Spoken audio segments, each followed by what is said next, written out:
কিন্তু কোনো ব্যক্তি তিনি কি করবেন কি করবেন না, কি বলবেন না, সেসব উত্তর আমি দেব না।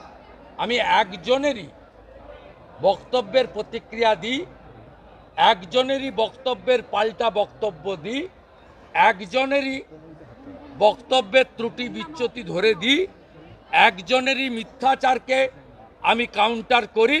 তার নাম হলো মমতা ব্যানার্জি, আর উত্তরদাতার নাম হলো শুভেন্দু অধিকারী। আমি আর কারোর ব্যক্তিগত বিষয়, তার মন্তব্য, তার চলার ধরন, তার কাজের ধরন, প্রেম প্রীতি ভালোবাসা, রাগ বিরহ দহন, এসবের উত্তর আমি দিই না, ভবিষ্যতেও দেব না। আমার পাড়ায় বিয়ে হচ্ছে টিএমসি নেতার বাড়িতে, সে টিএমসি করে বলে তার বাড়িতে আমি বিয়েতে যাব না। এই ধরনের জঘন্য নিম্ন রুচির রাজনীতি দিলীপ ঘোষ করে না, করবেও না, এটা আমি ঘৃণা করি।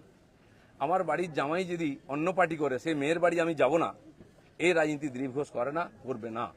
যারা করতে চাইছে এটাকে, বিজেপিকে এই অপসংস্কৃতি আনতে চাইছে, তারা বিজেপি জানে না, তারা দিলীপ ঘোষকে চেনে না, এর পিছনে কত ত্যাগ তপস্যা আছে জানে না।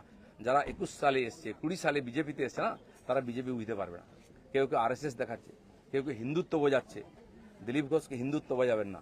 আমার কাটলে গায়ে হিন্দুর রক্ত বেরোবে, বিজেপির রক্ত বেরোবে।